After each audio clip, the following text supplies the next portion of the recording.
Professor Jodhka, dear Professor Deshpande, dear Dr. Naudet, dear Professor Verniers, dear colleagues and friends, ladies and gentlemen, once again it's my great pleasure to welcome you at the Center for Social Sciences and Humanities, the CSH, and today for a very special event, the book launch of Professor Surinder Jodhka.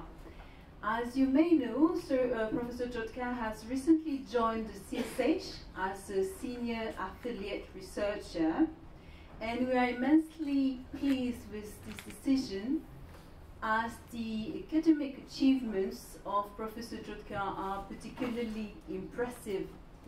Many of you know that Professor Jodhka is a professor of sociology with JNU in Delhi and now an affiliate with the CSH.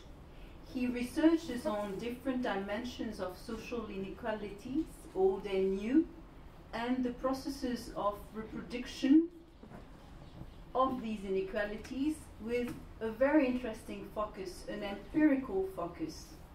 He's been very productive, if I may say. His publications include Interrogating India's Modernity with OUP in 2013, Caste, a short introduction, OUP again in 2012, or Village Society with Black Swan in 2012, or again Community and Identities, Contemporary Discourses on Culture and Politics in India with Sage in 2001, and today his new books, Caste in Contemporary India with Routledge. So indeed, based on this superb academic record and scholarship, Professor Jodhka is now coming with a new book, Caste in Contemporary India. In a crystal clear demonstration, starting with the idea of caste as an introduction, Professor Jodhka approaches this rather contentious issue in a three-step journey. The hierarchies and the politics of citizenship to start with, then the cost in the neoliberal economy, in the caste in the neoliberal economy, excuse me, then the mobility and mobilization. The very originality, and if I can say so, the added value of this very meticulous investigation lies in the empirical exploration Professor Jodhka research has taken over the past 15 years or so. In urban or rural setting, in northwest India mostly, Professor Jodhka has indeed chosen a very particular angle, a very particular mode of engaging with the subject, which somehow radically differs from previous socio-political studies of caste, often based on rather theoretical approaches. In doing so, he shows that if a process of change has taken place in India, it has certainly not followed a very linear path or progression, and that indeed the reality of caste is still very much present in all political, socio-economic spheres.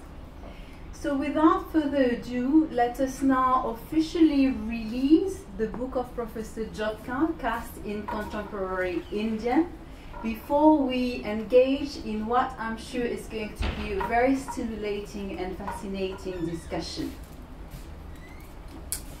Before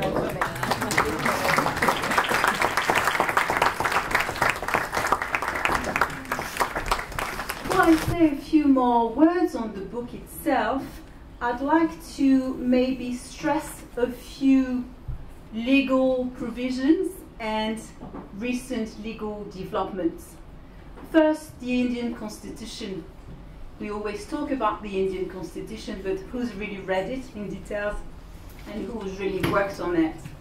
Well, the Indian Constitution, you understood they're very linked with Abdanka, obviously.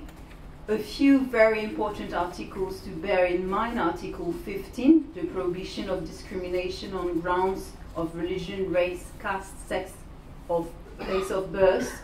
Let me just read the first paragraph of this Article 15. The state shall not discriminate against any citizen on grounds of only of religion, race, caste, sex, place of birth, or any of them. And obviously you have the Article 16, equality of opportunity in matters of public employment. 17, the famous article on the abolition of untouchability.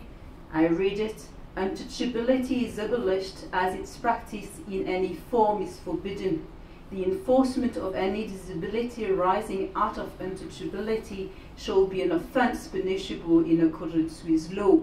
On top of that, you have a number of other very important articles, 46 on the promotion of educational and economic interests of scheduled caste, Article 164 on certain precise provision for ministers, the Article 330 on the reservation seats for scheduled castes and scheduled tribes in the House of the People, or again, just to give you a last example, the Article 332 on reservation of seats for scheduled castes and scheduled tribes in the legislative assemblies of the states.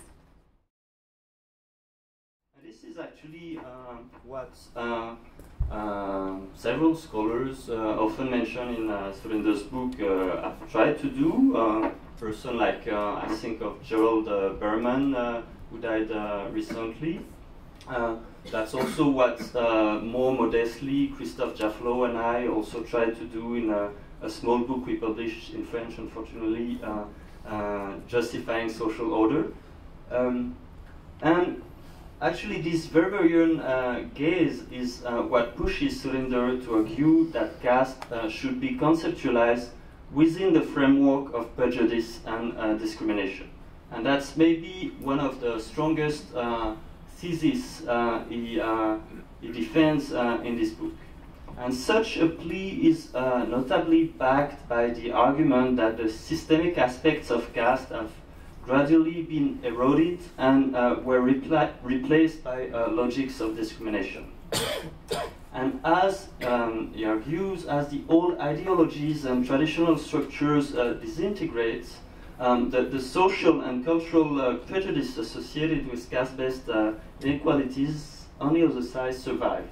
And there's a new form of system of caste that emerges, no longer based on the traditional Hindu ideology, but rather based on conception of discrimination and enhancing the resources one group can access to.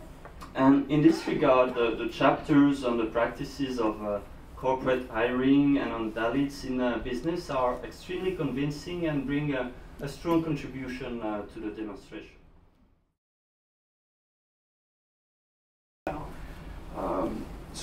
What I was trying to say was that the most important reason for me why this particular book is important, is special, or should be read, is that it directly confronts dominant common sense on the issue of caste.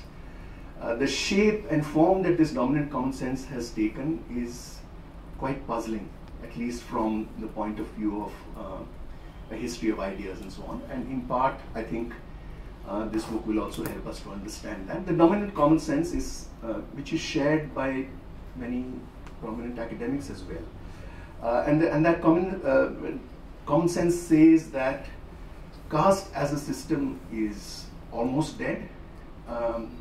As a system as it was understood in the classical social anthropological sense.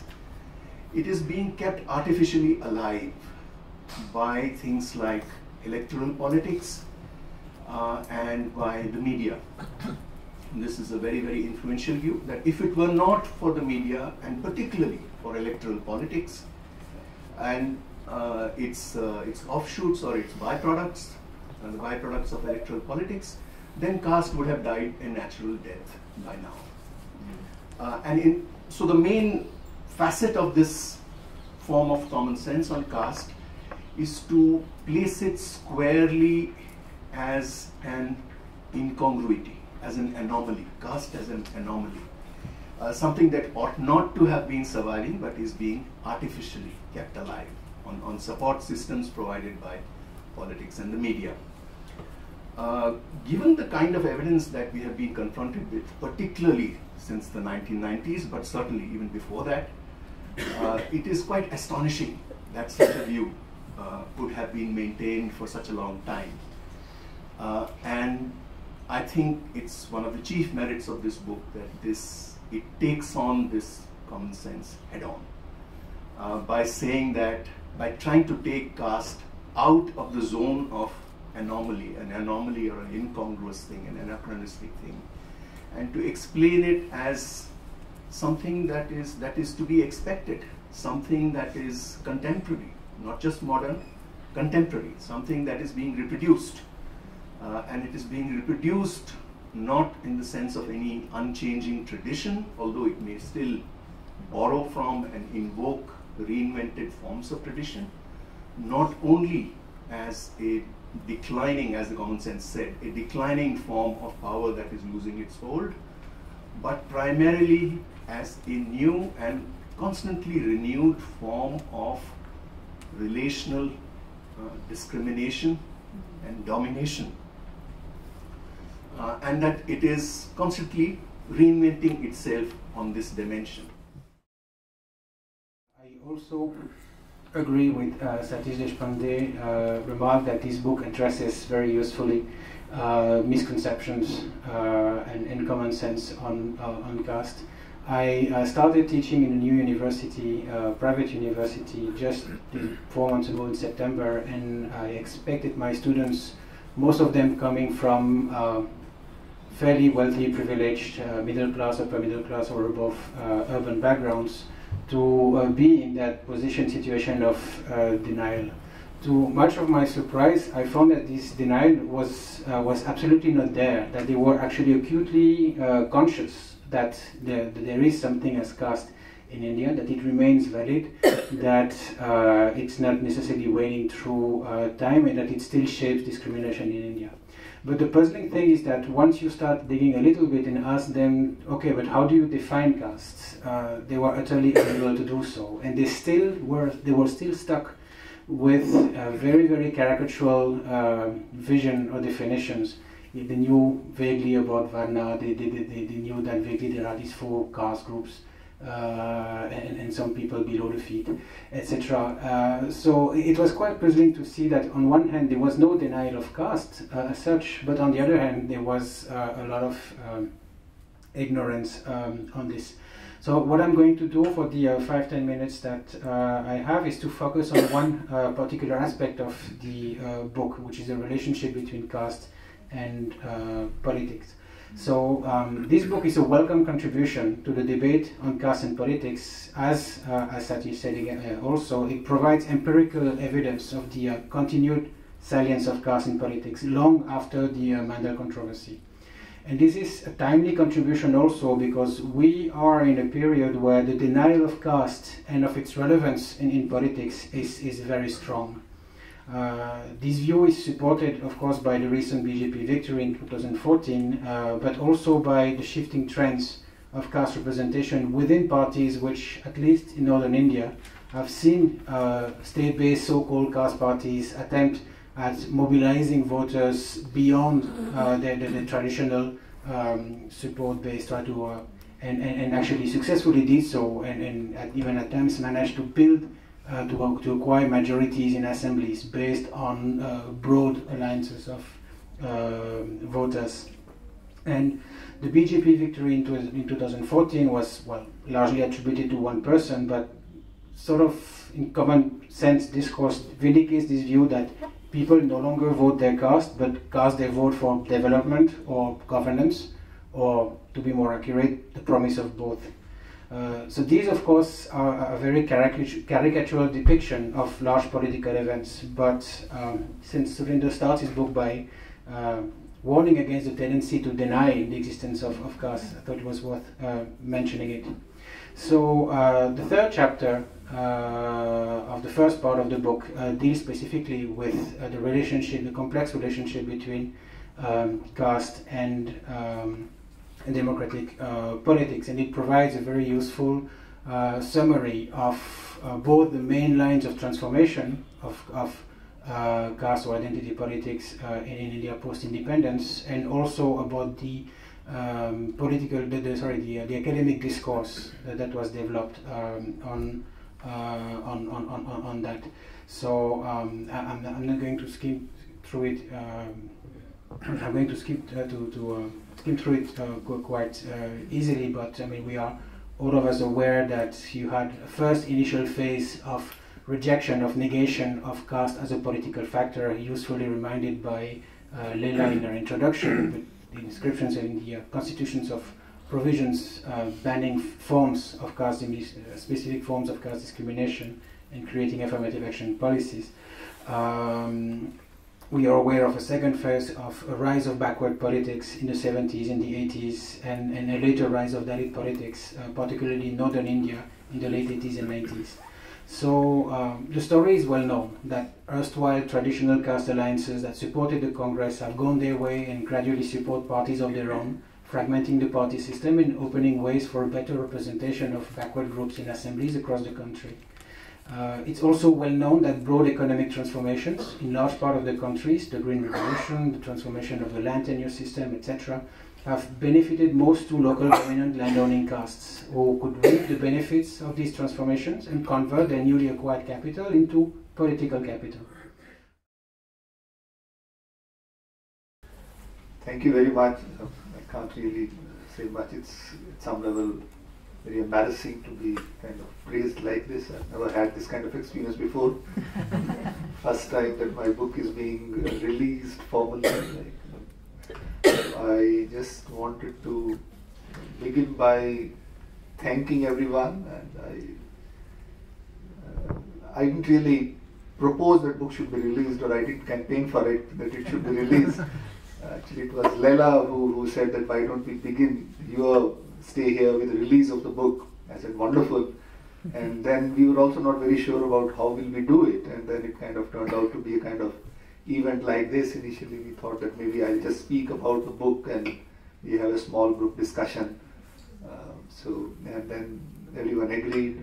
Mujibur Rahman, who is sitting here from Jamia Millia Islamia, he sent me a mail, he got to know about the book, and he said, can we have a release of the book in Jamia? And he's planned a book release on the 13th of February in Jamia. So I'm feeling very pleased. I didn't expect the book to kind of, attract so much attention and get so much praise. I thought it would be kind of collection of my work. And some people will read it, some people will see it, some people will kind of like it, many will ignore it completely. But this much appreciation, I think, makes me feel that I've already achieved what I wanted to as an author, as a scholar, my work in a sense. So Leïla, thank you very much. Satish, who actually was informed about this only 3-4 days back. Unfortunately, he had the book and he immediately agreed, yeah, I'll come say nice things about the book. So it was fixed at some level. So is the audience fixed at some level. Jules, who actually has been he had an operation last 2 weeks back. And when I said, why don't you also come, he immediately agreed, and I was very pleased. And obviously, all three are good friends, Gilles included. So I'm not saying that it is not fixed, it is at some level fixed. So it is a kind of friends talking about the work, but I think we are all serious scholars, so we must also trust ourselves, and you should trust us that what we are saying does make sense. It made a lot of sense to me, what Satish said. I must also acknowledge Routledge, Shashank Sinha, who is here, and I think he'll speak after me for a brief while. He was with OUP, and I think around 5 or 6 years back he started chasing me that I have published a couple of papers and why don't I bring them together if there is some additional material and make it into a book. And I was like only taking my time. I prepared a proposal, I changed it, I prepared another proposal, I changed that. Then he moved out of OUP, and then I got this chance of being in Sweden for 9 months, and I thought now I can do that book, and that's how it turned out. But he was kind of consistently persistent, and after I sent it to him, they produced it in less than 1 year. The whole Routledge team is here. Everyone, in a sense, was very, very helpful, very cooperative, and they gave me the feeling that it's a good book. But they themselves kept telling me, no, we think that this book would sell, and we would be very glad to publish it. They obviously did their formal kind of reviewing process. Many of you who are there are obviously friends at some level, some I don't know, but I'm very, very grateful to all of you. Just briefly, for like 5 minutes on substantive points, and then you will have some questions perhaps or comments about the book. As far as the discussion is concerned, it's mostly been complimentary, so there are not really many challenging questions. I think one of the points that Satish made about this, see the book, working on the book, I mean it's not really a book in some sense. I started with this kind of overview of caste and untouchability in Punjab when Andre Bete asked me to write a paper, and then I did an empirical study on caste and untouchability in rural Punjab, which is the first chapter of this book. And gradually my own understanding evolved. I mean, I also had grown up with those common senses, but also with some kind of, in a sense, agitation, because the way we were taught about caste, starting with the, some kind of what Jules was talking about, Indian exceptionalism, that caste is unique to India, hierarchy and textbook understanding of caste is very simple and very flat, and this is something that I start my book with. And then obviously understanding about modernization, change from Marxists to functionalists to lay middle class person, everyone kind of thinks in more or less the same way. As Satish was pointing out, that if it was not institutionalized through reservations, or media had not talked about, politics had not talked about, caste would have disappeared, and it is kept alive by and the many people have written, including professional sociologists, some of them are colleagues and friends. And this is something which I also in a sense shared at some level. Things had changed when I was doing my work in Haryana initially on debt dependencies. Things were changing, and they were changing quite radically, and Punjab was even more in a sense fast in those changes, and those changes are visible. I mean, you don't really have to be a sociologist to understand that. The old kind of Jajmani hierarchy, Jajmani system that existed doesn't exist any longer. Things have changed quite radically. And then you realize that somehow or the other caste is around. I mean, when you start working on one subject to the other, to the other, to the other. So for me, it has been a learning experience. So there are puzzles still in my mind. I mean, how does one deal with some of those questions that Satish was talking about? And I think it's not end of research on caste. I think it's just opening up many new questions. For example, what Satish was saying, that caste is like race, but it is not race. So how is it that it is different from race, right? And the point that I'm kind of trying to build now, and partly it is there in what Satish was talking about, the concluding chapter, is that caste is some kind of ascriptive hierarchy, or even otherwise, when one talks about inequalities, and we have Himanshu is sitting upstairs, and economists are always upstairs telling us what is inequality and how should it be studied and how much is it there, and you have those, what is tests, calculations of inequality, what is that scale called? Gini scale, and this is inequality. I think income has nothing to do with inequality. I mean, it has something to do with inequality, but only when it becomes valued, right? I think the biggest problem to understand caste is the dominant discourse on inequality in contemporary India and all over the world. The moment you open your mouth about inequality, economists come and capture almost the entire space. They leave only 1% of space for culture, where sociologists can come and talk about. But actual reality is that 90% of inequality is about quality, right? Is about what matters, what is valued, right? Man and women would have same income, but they're not equal, right? So what is inequality? Inequality is not about income difference. When I have sufficient income, if I'm earning 50,000 rupees per month in India, in urban India or rural India, another person is earning 50 lakh rupees, it doesn't really make much of a difference, right? We know about the discourse on citizenship. Income is not about inequalities. Inequality is about valued possessions. What is valued? And possession doesn't mean material possession. Possession means, I think that is where I think the comparative discourse needs to progress. When we are talking about inequalities, we are talking about ascriptive hierarchies of some kind or the other. Not that its income is not part of that. Not that capitalism doesn't produce inequalities. Even class matters when it becomes qualitative. And I think that is the direction in which my research is moving, and therefore I think that comparative work needs to be done much more seriously. And I feel that is something which needs a lot of conceptual work. And Weber could be the starting point. Firstly, in one of your responses, you were mentioning how income is not really the only way of looking at inequality, surely, and there has to be an understanding of materiality. I was trying, when I thought about that, I went back to Leïla's introduction where she said there's this really cost of neoliberalism in which your book is located.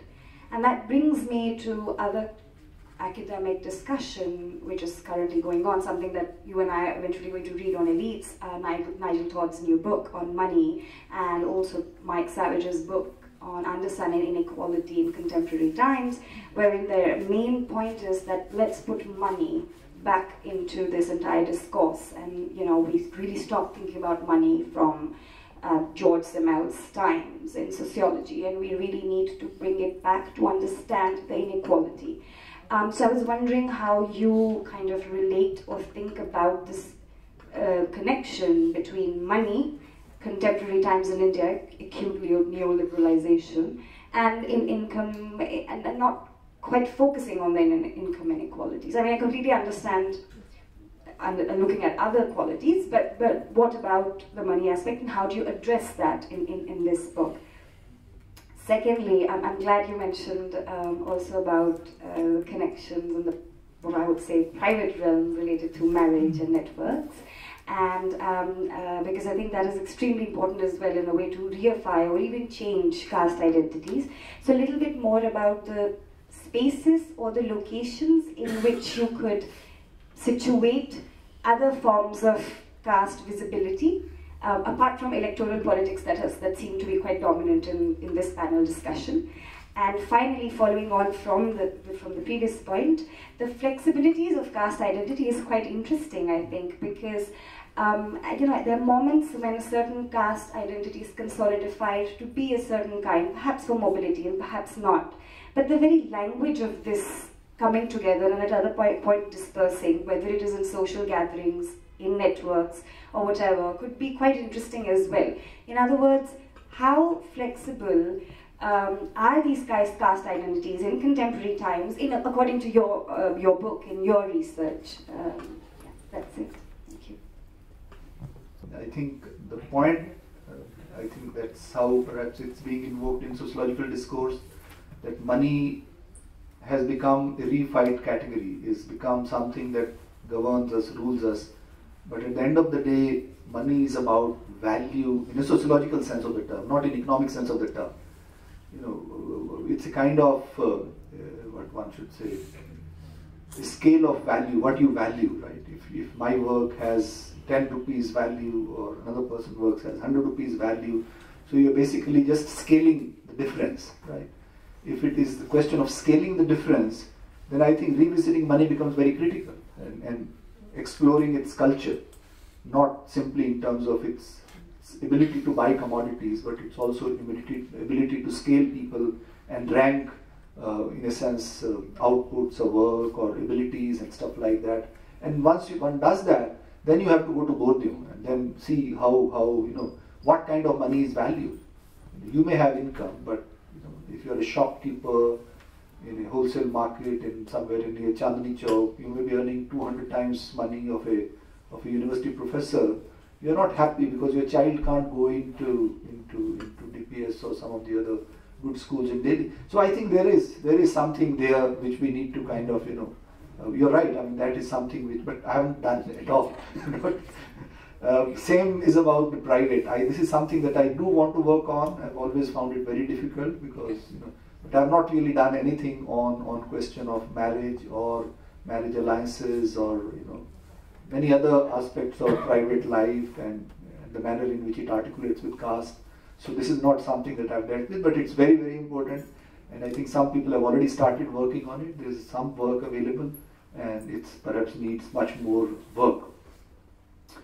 The question of flexibility is again something which relates to the urban sphere. Again, kind of, I think what Andre Bete had in his work, I talked about caste neutral spaces. I think that was a little over ambitious, but there are certain areas in which caste becomes redundant. It's not required any longer. But Satish was talking about a new system of caste hierarchies. I think that's very important. There are certain areas in order to reproduce yourself, You can't not go by train, right? You can't not use certain kind of, there also we have hierarchies increasing now in India, right? Hospitals and schools, all those have become kind of, hierarchized, but it's not exactly on the lines of varnas, right? These are new hierarchies, but they are very caste-like hierarchies, right? They are hierarchical in a very specific way. So this flexibility also is very problematic. I mean, there's a mall right next to my house. There are 3 malls there, and one of the malls I've never entered. I don't have the courage to enter in that mall. That's not meant for me. The minimum, I've been told that minimum price that you have to pay for something is like 30,000 rupees, right? So initially they used to charge money to enter. You have to pay 500 rupees. You can get it reimbursed, but you have to buy something. In order to get your 500 reimbursed, you have to pay 30,000 rupees, 29,500. So I won't do that. So I feel scared. I don't feel comfortable in those spaces. So these are also hierarchies that again, question of income, money, class comes in. But it is not about economic class in the manner in which Marx conceptualizes it. It's more like what Jules was talking about, how status and class kind of intersect with each other in those contexts. I'm Swati Narayan. I'm from TIS in Bombay. And I have, because the title of the book is Caste in Contemporary India, I have 2 very contemporary questions related to Delhi. First is on Trilokpuri. It is a slum area which saw violence in 1984 against the Sikh community, and very recently saw violence against the Muslim and Hindu community in a way. And very recently I heard a very interesting question where somebody said that the Dalit community itself needs to introspect because now it is marginalizing and in a way probably perpetrating violence that it has experienced in the past. And so I wanted your views on that. And the second very contemporary issue that we've all heard about is the Swachh Bharat Abhiyan, which is in a way caste blind. And what do you think of that? See, again, to kind of reify Dalits into a kind of political community is very problematic. Right? That is what is being done or aspired by Dalit movements and by many others, radical academics, that Dalits are one political community and they are victims and they are this and that. They also have their own agency. And that agency, and this is something that I've dealt with in the book, is internally differentiated. There's no one single agency. Like there are certain communities of Dalits who are very deeply embedded in Hindutva politics, which was the point made by both of them, Jules and Gilles. So I think there is whole kind of communalization happening across communities. It's not like Dalits are a sacred cow and they can't do anything wrong. They are also patriarchal. There is also very, very disturbing kind of gender violence within Dalit communities, particularly upwardly mobile Dalit communities. We've already talked about untouchability within the communities, and these are Dalit activists. I'm not talking about my own politics. I was interviewing one of the Dalit activists who works with Safai Karamchari Andolan, and she tells me that when I joined this organization, my parents were very uncomfortable because we don't do this kind of work. She is also a Dalit herself, right?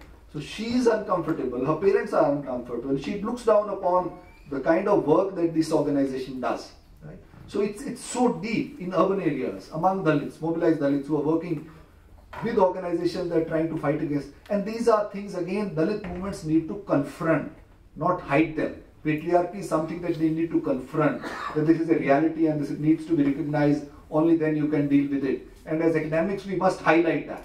I think that's what I have tried to do, and therefore Trilokpuri becomes very easy to. It's also again lumpenization of the poor, which is an old story of urban poor is always lumpenized, mobilized by people who want to do violence. When 84 happened, it was organized, it was mobilized, paid to by the people who wanted to organize violence because they are readily available. They're already, in a sense, living in complete inhuman conditions. They can be easily mobilized for violence. Their everyday life is very violent.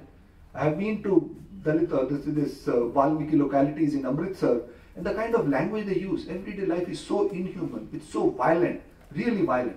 So violence comes very easily to them because they are living in a situation where they experience violence all the time. It's similar to, in a moment they start using abusive language. And this again is a kind of cultural question of idea. How is it that culture is perpetrated among those communities by the system at some level? They are victims, at the same time they are also agents. So I think there is very, very interesting question there which we need to.